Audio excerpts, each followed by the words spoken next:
یعنی کہ وہ تو سارا ہی دینے کو تیار تھے، لیکن کہا گیا کہ تم جو ہے وہ اتنا جو ہے وہ روک لو اور اتنا جو ہے وہ دے دو۔ تو نیکی کا معیار ہمیں یہاں پتہ چلتا ہے کہ اللہ کے ہاں محبوب وہی ہے جو اپنی بہترین چیز جو ہے وہ خرچ کرتے ہیں۔ پھر ان آیات کا خلاصہ ہمارے سامنے ہے کہ جیسے انہوں نے بعض خود ساختہ پابندیاں اپنے اوپر لگا لی تھی، اس کا تذکرہ ہم اس کے اندر پڑھیں گے۔ خانہ کعبہ کو لوگوں کے لیے ہدایت اور امن کا مرکز قرار دیا گیا اور امت مسلمہ کو اہل ایمان کے ساتھ اتحاد اور کفار اور اہل کتاب کے مکر سے بچنے کی تلقین کی گئی، اور ساتھ ہی اللہ کی مدد کے حصول کا نسخہ بیان کیا گیا۔ تقوی، صبر، استقامت اور تفرقہ سے اجتناب کا کہا گیا۔ آخر میں ایمان لانے والوں کو یاد دلایا گیا کہ اللہ کا فضل ان پر ہے اور وہی سب کے اعمال کا حساب لینے والا ہے۔ اور پھر یہ جو پہلی ہی آیت نمبر 92 ہے، جس کی تشریح ہم میں احادیث کو دیکھ رہے تھے، تو اس میں ہمیں یہ بھی پتہ چلتا ہے کہ حضرت طلحہ رضی اللہ کا محبوب ترین باغ بحیرہ جو پیغمبر صلی اللہ علیہ وسلم کی خدمت میں انہوں نے پیش کر دیا، جسے آپ صلی اللہ علیہ وسلم نے نفع بخش مال کہہ کے قبول فرما لیا۔ اور حضرت زید بن حارثہ رضی اللہ تعالیٰ اپنا قیمتی گھوڑا لا کر نبی کریم صلی اللہ علیہ وسلم کو دے دیا۔ آپ صلی اللہ علیہ وسلم نے فرمایا اللہ نے تمہارا صدقہ قبول فرما لیا۔ اسی طرح ایک بزرگ کے بارے میں ہم پڑھتے ہیں کہ وہ ہمیشہ اللہ کی راہ میں کھجوریں دیا کرتے تھے، تو کسی نے کہا کہ آپ کھجوریں ہی کیوں بانٹتے ہیں، کچھ اور کیوں نہیں بانٹتے؟ تو انہوں نے کہا کہ مجھے کھجوریں بہت زیادہ پسند ہیں، تو اللہ کا حکم ہے کہ جو چیز تمہیں پسند ہو، جو چیز تمہیں محبوب ہو، وہ تم اللہ کی راہ میں جو ہے وہ خرچ کرو، تو اس لیے میں وہ جو ہے وہ تقسیم کرتا ہوں کیونکہ وہ مجھے پسند ہیں۔ میں اور آپ بھی دیکھیں کہ ہمیں آج کیا کیا چیزیں بہت زیادہ پسند ہیں، کیا ہم وہ دے سکتے ہیں؟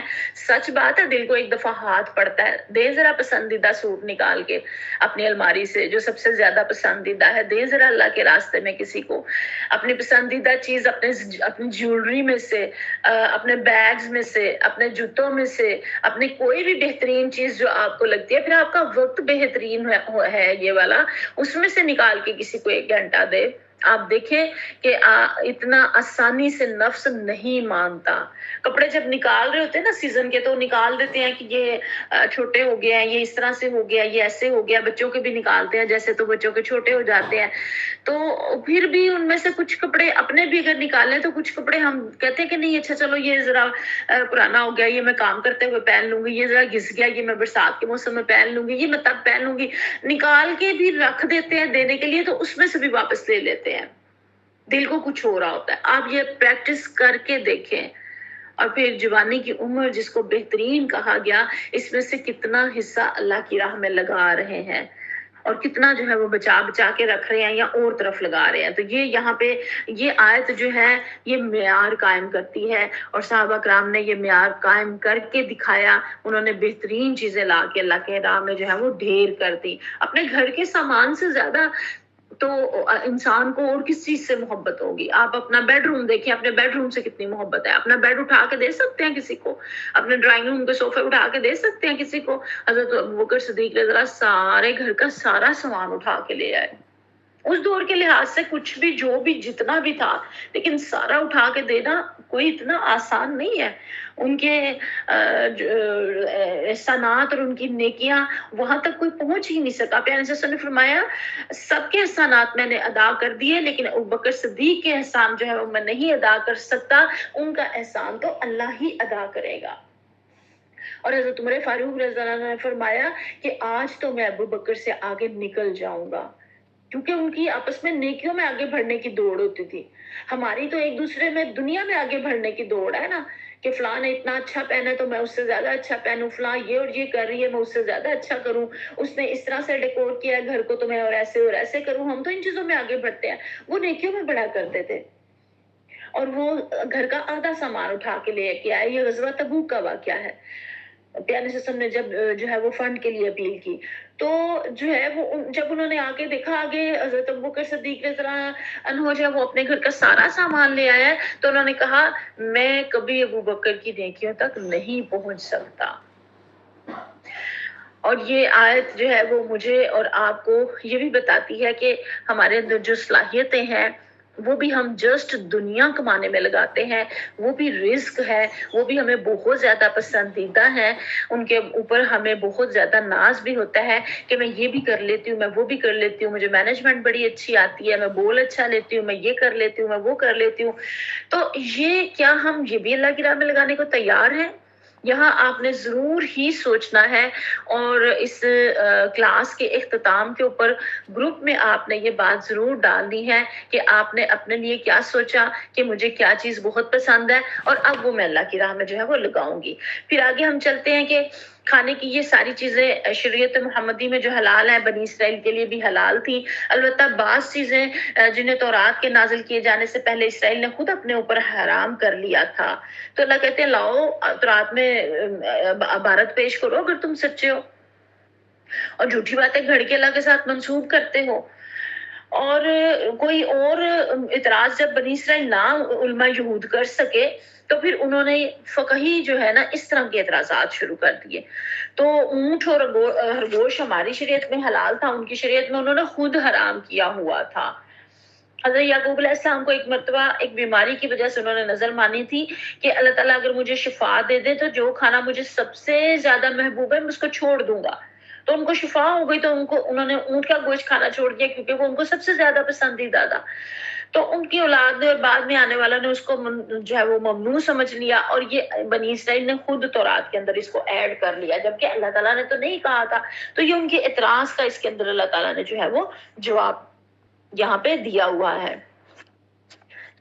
پھر آگے اللہ تعالیٰ فرماتے ہیں آیت نمبر 95 کے اندر کہ تمہیں جو ہے وہ یکسو ہو کے ابراہیم علیہ السلام کے طریقے کی پیروی کرنی چاہیے، اور ابراہیم علیہ السلام شرک کرنے والوں میں سے نہ تھا، کیونکہ وہ کہتے تھے نا کہ ہم ان کے ماننے والے ہیں۔ تو اللہ تعالیٰ بار بار قرآن پاک میں بتا رہے ہیں، ہر جگہ جہاں پہ بھی الفاظ آتے ہیں ان کے بارے میں ابراہیم حنیفہ وما کان من المشرکین، یہ الفاظ ضرور آتے ہیں ساتھ کہ وہ تو حنیف تھے، یکسو تھے، اور وہ شرک کرنے والوں میں نہیں تھے۔ تم لوگ تو شرک کر رہے ہو اور کہہ رہے ہو کہ ہم ان کو ماننے والے ہیں۔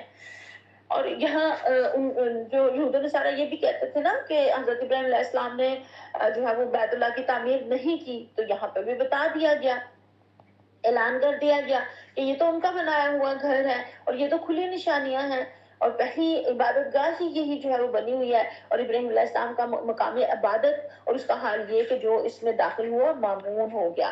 اور پھر یہاں حج کے لیے بتایا گیا کہ جو استطاعت رکھتا ہے وہ فوراً جو ہے وہ حج کرے۔ یہ آیت نمبر 97 پہ ہم پہنچ گئے ہیں کہ جو اس کے حکم کی پیروی سے انکار کرے تو اسے معلوم ہونا چاہیے کہ اللہ تمام دنیا والوں سے بے نیاز ہے، یعنی کہ اللہ تعالیٰ کو تو اس کی ضرورت نہیں ہے، ضرورت تو مجھے اور آپ کو ہے۔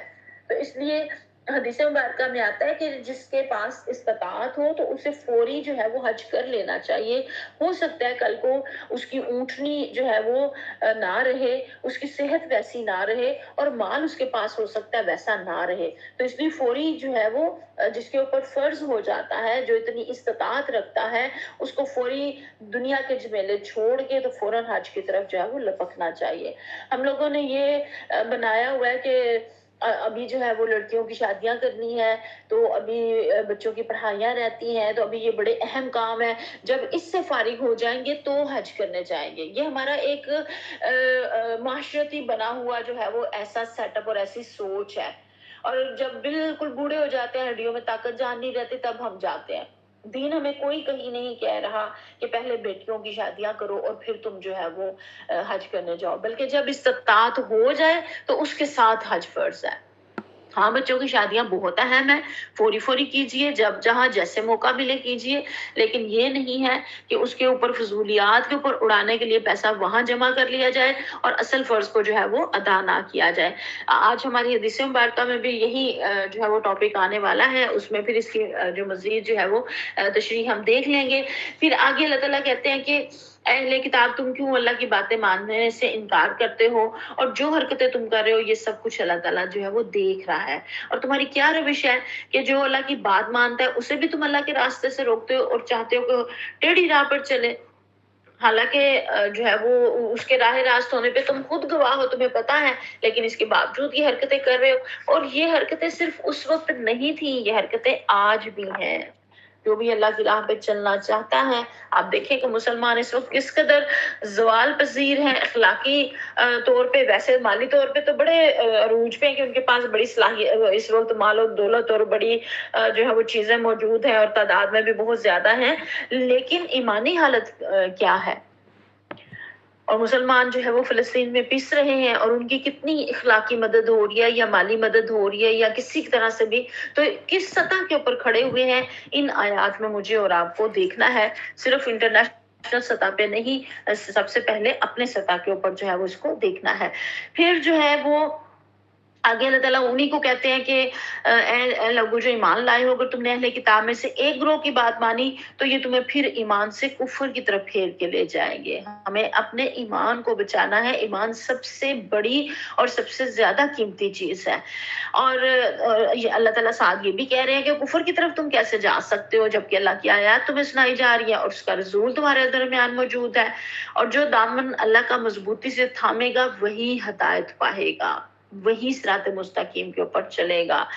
اب یہاں پہ اگلی جو آیت ہے، آیت نمبر 103، اس کو ہائی لائٹ کر لیجئے. اے لوگو جو ایمان لائے ہو. اب جہاں پہ اللہ تعالیٰ یا ایھا الذین آمنوا کہہ کے پکارتے ہیں نا، وہاں مجھے اور آپ کو ہائی الرٹ ہو جانا چاہیے، کیونکہ وہاں اللہ تعالیٰ نے مجھے اور آپ کو پکارا ہے. ہم ایمان والے ہیں نا، تو ہمیں اللہ تعالیٰ نے پکارا ہے. اب یہاں پہ آپ اپنا نام لگائیں، میں اپنا نام لگاؤں کہ اے فلاں فلاں جو تو ایمان لے کر آئی ہے. کرنا کیا ہے؟ اللہ سے ڈرنا ہے. اور کیسا ڈرنا ہے؟ حقا تقاتی ہی، جیسا کہ ڈرنے کا حق ہے. اور پھر کیا کہا جا رہا ہے؟ وَلَا تُمُوتُنَّ إِلَّا وَأَنْتُمْ مُسْلِمُونَ. لیکن موت تمہیں نہ آئے مگر اس حال میں کہ مرتے دم تک تم مسلم ہو.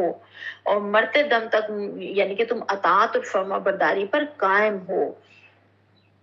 اور یہ آگے کہا گیا کہ سب مل کر اللہ کی رسی کو مضبوطی سے پکڑ لو اور تفرقے میں نہ پڑو.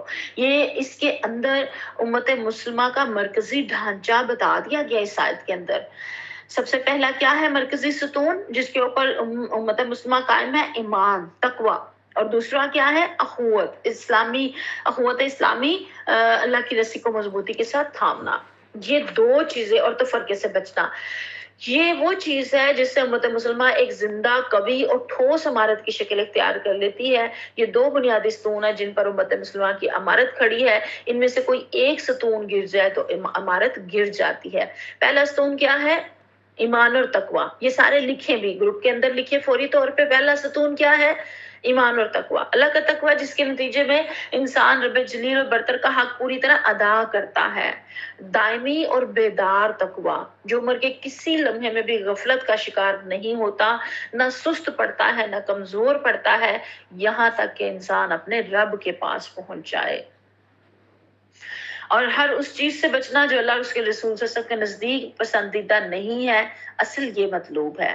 اور تقوی کا اعلیٰ مقام جو انبیاء کرام علیہ السلام اور ان کے خاص تائبین کو نصیب ہوتا ہے، یہ میرا اور آپ کا ٹارگٹ ہونا چاہیے. اللہ اپنے دل کو غیر اللہ سے بچانا، دل کو اللہ کی یاد اور اس کی رضا جوئی سے جو ہے وہ معمور رکھنا، یہ تقوی ہے نا. تقوی کے کئی مدارج ہیں، کئی اس کی سٹیجز ہیں. یہ ساری اس کی سٹیجز ہیں جو میں آپ کو بتا رہی ہوں.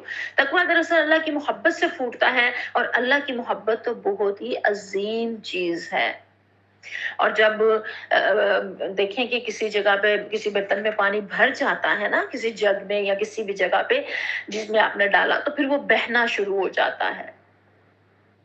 ہمارے دل میں جب اللہ کی محبت، اللہ کا تقوی اس قدر زیادہ ہوگا تو وہ ہمارے باطن کے اوپر خود بخود اس کا جو ہے وہ اظہار ہوتا چلا جائے گا.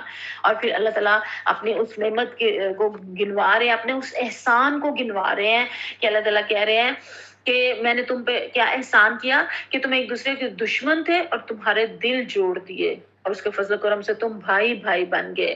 آگ کے بھرے ہوئے گڑھے کے کنارے کھڑے تھے، اللہ تعالیٰ نے تمہیں اس سے جو ہے وہ بچا لیا. یہ اس حالت کی طرف بھی اشارہ ہے کہ جس میں اسلام سے پہلے عرب جو ہے وہ مبتلا تھے. قبائل کی آپس کی لڑائیاں، جھگڑے، خون ریزی اور پورے نسلیں تباہ و برباد ہو جاتی تھی. تو اس چیز سے کس نے بچایا؟ آپ دیکھیں اوس اور خزرج کے اندر سال ہر سال کی لڑائیاں تھیں، ایک صدی کی.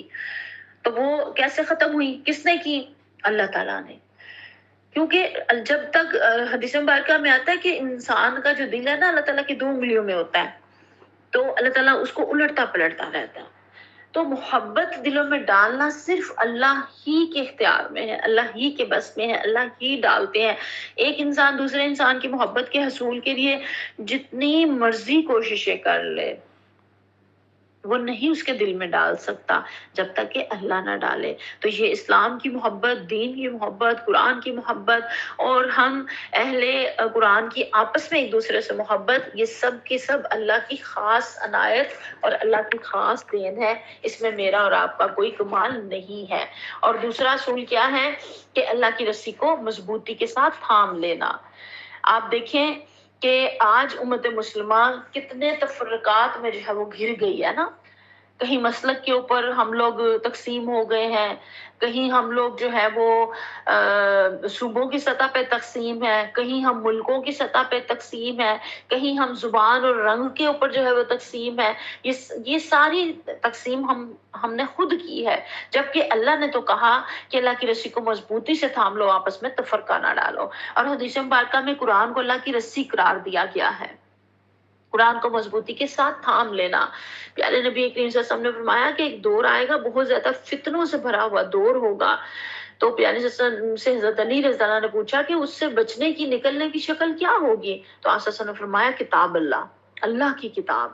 اسی کو مضبوطی سے تھامنا. اور مضبوطی سے تھامنے کا کیا مطلب ہے؟ یعنی کہ اس کے اوپر عمل پیرا ہونا، اس کو سمجھنا، اس کو سیکھنا، اس کو سکھانا، یہ سارا اس کا حصہ ہے.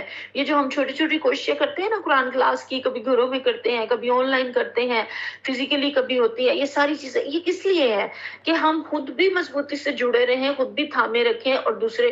کیونکہ حدیث مبارکہ میں آتا ہے کہ جیسے اونٹ رسی توڑا کے تیزی سے بھاگتا ہے نا اور پلٹ کے نہیں دیکھتا، قرآن اتنی جلدی تیزی سے دلوں سے نکل جاتا ہے. اگر آپ ڈیلی اور ہمیشہ اس کے ساتھ نہ جڑے رہیں تو آپ دیکھیں، اگر آپ نے قرآن حفظ بھی کیا ہوا ہے نا، حافظ ہم دیکھتے ہیں نا، حافظات بھی اگر حفظ بھی کیا ہوا ہے اور کچھ عرصہ نہیں پڑھا تو اس کے بعد پڑھیں گے تو ان کو آئے گا ہی نہیں، اٹک اٹک کے پڑھیں گے. میں اور آپ بھی اگر نہیں کھول کے نکالیں گے تو اٹک اٹک کے پڑھیں گے. ہم اردو میں سمجھ بھی لیں گے تو اگر کچھ عرصہ اس پہ عمل نہیں کریں گے تو اسی طرح سے وہ ہمارے جو ہے وہ نکل جائے گا. تو یہاں پہ مضبوطی کے ساتھ تھامنا یہ ہے کہ ہر حال میں جو ہے وہ اس کے حقوق کی ادائیگی، اور اس کے حقوق کی ادائیگی کی حدیث مبارکہ میں آپ کو بہت مرتبہ جو ہے وہ سنا چکی ہوں. پھر ہم آگے چلتے ہیں. اگلی آیت میں اللہ تعالیٰ فرماتے ہیں کہ تم میں کچھ لوگ تو ایسے ہی ضرور رہنے چاہیے جو نیکی کی طرف بلائیں، بھلائی کا حکم دیں اور برائی سے جو ہے وہ منع کریں، اور جو لوگ یہ کام کریں گے وہی فلاح پائیں گے. آپ مجھے بتائیے، آپ میں سے کون کون فلاح پانا چاہتا ہے؟ فلاح، کامیابی. اور یہ کوئی ایک چھوٹا معمولی لفظ نہیں ہے، یہ بہت بڑا جامع لفظ ہے. اس کے اندر فلاح کے اندر جو ہے ہماری اردو کا لفظ کامیابی اور انگلش کا سکسیس جو ہے نا وہ اس سے نہیں پورا ہوتا. فلاح کا بہت زیادہ، روبینہ کا بھی ہینڈ ریز ہو گیا، فلاح کا جو ہے وہ بہت جامع جو ہے اس کا جو ہے میننگ ہے. اور اس کے اندر ہر طرح کی جو ہے وہ فلاح آ جاتی ہے، دنیا کی، دین کی، آخرت کی. لیکن یہ جڑی کس کے ساتھ ہوئی ہے؟ یہ اللہ تعالیٰ نے جوڑ دی امر بالمعروف و نہی عن المنکر کے ساتھ. اب یہ امت مسلمہ کا فریضہ ہے، میری اور آپ کی حقیقت ہے. ہم مانے یا نہ مانے، ہم جانے یا نہ جانے، اللہ تعالیٰ کا حکم ہے ہمارے لیے، اور میرا اور آپ کا زندگی کا مقصد بھی یہی ہے. کنتم خیر امت اخرجت للناس تأمرون بالمعروف وتنہون عن المنکر وتؤمنون باللہ. اللہ کہتے ہیں تم وہ خیر امت ہو جو بنائی ہی اسی لیے گئی ہو، جو نیکی کا حکم دیتی ہو اور برائی سے منع کرتی ہو. یہ آگے جو ہے وہ انشاءاللہ تعالیٰ آیات آئیں گی. تو یہاں پہ اگر فلاح پانی ہے تو پھر اس کو مضبوطی کے ساتھ تھامنا ہے اور اس کے ساتھ مضبوطی کے ساتھ جڑ جانا ہے، اور قرآن کے حقوق میں سے اس کو اس پر سب سے پہلے اس کے اوپر ایمان لے کے آنا، دوسرا اس کو ناظرہ پڑھنا، تیسرا اس کا فہم حاصل کرنا، چوتھا اس کے اوپر عمل کرنا، اور پانچواں اس کو آگے پہنچانا، اس کا نظام جو ہے وہ قائم کرنا. اور یہاں پہ اس آیت کے اندر اللہ تعالیٰ نے 3 کام بتائے ہیں: دعوت الی الخیر، نمبر 2 امر بالمعروف، اور نمبر 3 نہی عن المنکر. دعوت الال خیر کا مطلب ہے غیر مسلم دنیا کو بھی دعوت دینا، اور یہ امت کا اولین فریضہ حیات ہے۔ اور جو لوگ اس دعوت پر لبیک کہیں ان کو ساتھ لے کر ان کے درمیان امر بالمعروف اور نہی عن المنکر کا کام کرنا۔ اور معروف ہر وہ چیز ہے جو شریعت کی نگاہ میں نیکی ہے، اور منکر ہر وہ چیز ہے جو شریعت کی نگاہ میں بری ہے۔ اور نیکی کو فروغ دینا اور برائی سے روکنا ہر مسلمان کی ذمہ داری جو ہے وہ ٹھہرائی گئی ہے۔ پیارے نبی کریم صلی اللہ علیہ وسلم کا ارشاد ہے، قسم ہے اس ذات کی جس کے قبضے میں میری جان ہے، تم امر بالمعروف اور نہی عن المنکر کرتے رہو، ورنہ قریب ہے کہ اللہ تعالیٰ گناہ گاروں کے ساتھ تم سب پر بھی اپنا عذاب بھیج دے۔ اس وقت تم اللہ تعالیٰ سے دعا مانگو گے تو توبہ جو ہے وہ قبول نہیں ہوگی۔ اب آپ دیکھ لیں کہ اب آج کا جو دور ہے وہ یہ ہمارے ارد گرد کتنے جو ہے وہ چھوٹی چھوٹی عذاب کی شکلیں ہیں، جو مشکلات ہیں، جو تکالیف ہیں، جو پریشانیاں ہیں، یہ ساری اس کا حصہ ہیں۔ ہمیں استغفار بھی کرنا ہے اور اس کو آگے پہنچانا بھی ہے۔ نبی کریم صلی اللہ علیہ وسلم کا ارشاد ہے، ایک تو سید الشہداء حضرت حمزہ رضی اللہ عنہ ہیں، دوسرے سید الشہداء وہ لوگ ہوں گے جو ظالم اور جابر حکمران کے سامنے کلمہ حق کہنے کی پاداش میں شہید کر دیے جائیں گے۔ اب آپ دیکھیں کہ کلمہ حق کہنا جو ہے وہ سب سے بڑا جہاد ہے۔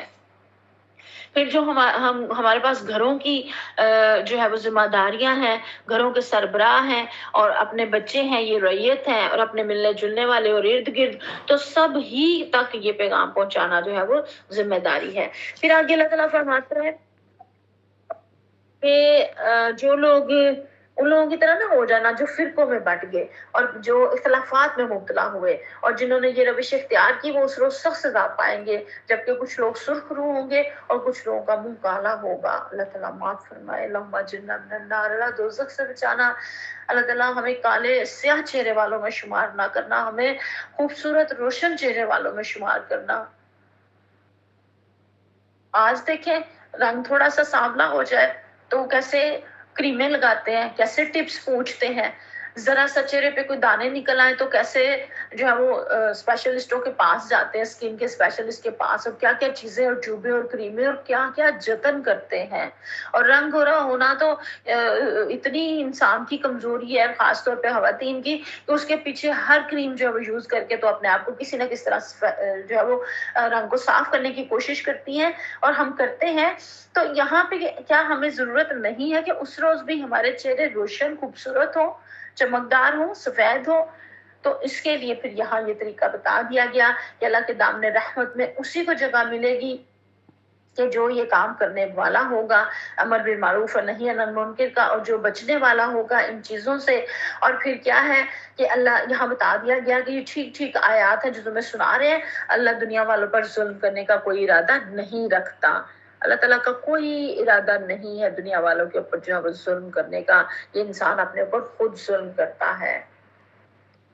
اور حضرت عبداللہ بن عباس رضا فرماتے ہیں کہ سفید چہرے وہ ہوں گے جو پیغمبر صلی اللہ علیہ وسلم کی سنت کے اوپر چلنے والے ہوں گے۔ اور حضرت عطا رحمۃ اللہ علیہ فرماتے ہیں کہ سفید چہرے مہاجرین و انصار کے ہوں گے اور سیاہ چہرے بنو قریظہ اور بنو نذیر کے ہوں گے، یعنی کہ یہودیوں کے۔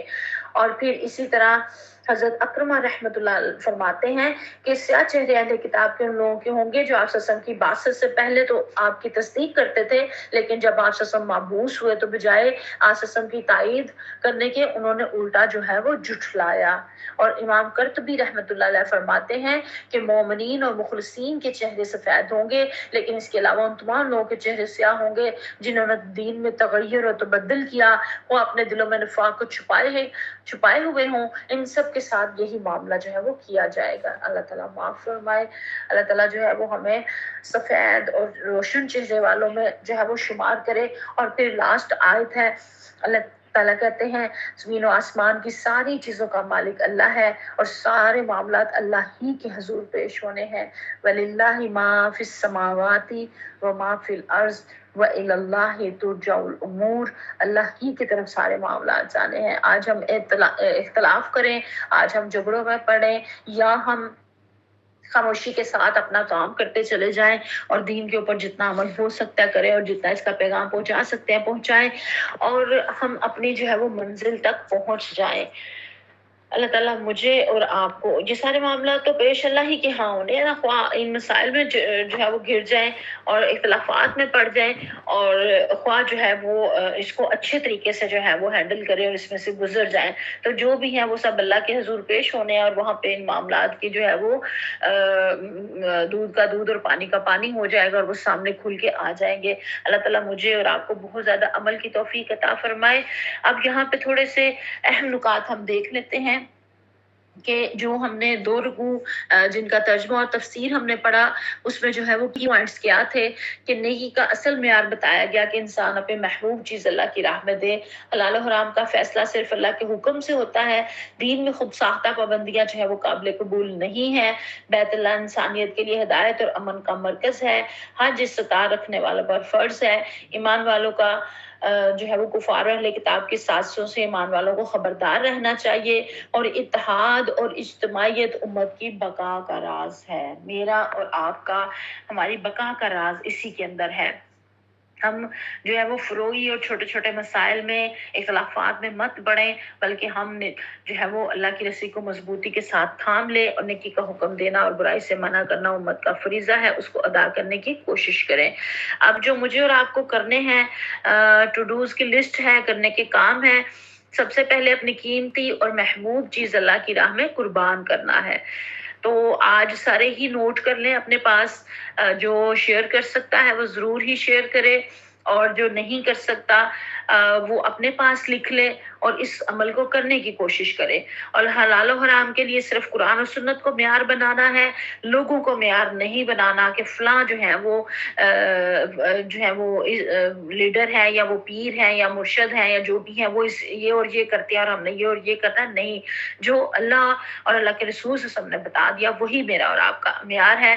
استطاعت ہونے پر حج کو فوراً ادا کرنا، اہل ایمان میں اتحاد قائم کرنا، نیکی کا حکم دینا، برائی سے روکنا، اور قرآن و سنت کو مضبوطی کے ساتھ تھامے رکھنا، تقوی اور صبر کو زندگی کا حصہ بنانا، اور اجتماعی بھلائی کے منصوبوں میں عملی کردار ادا کرنا۔ اور بچنے کے کیا کام ہیں، ڈونٹس کیا ہیں؟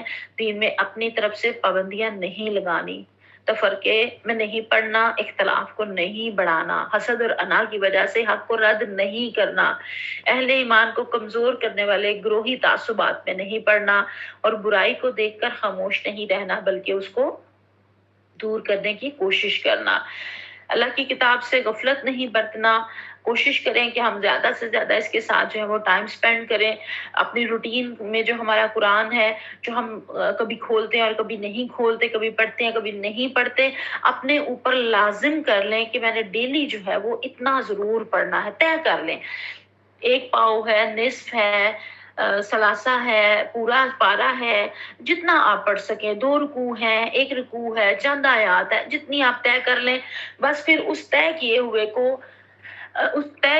کو پھر تہ نہیں کر دینا۔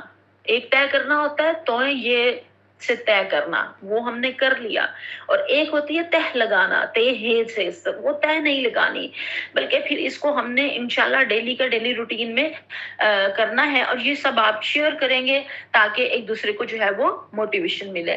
نیکی کے کاموں میں سستی نہیں کرنی اور ٹال مٹول نہیں کرنا، فوری کرنے ہیں۔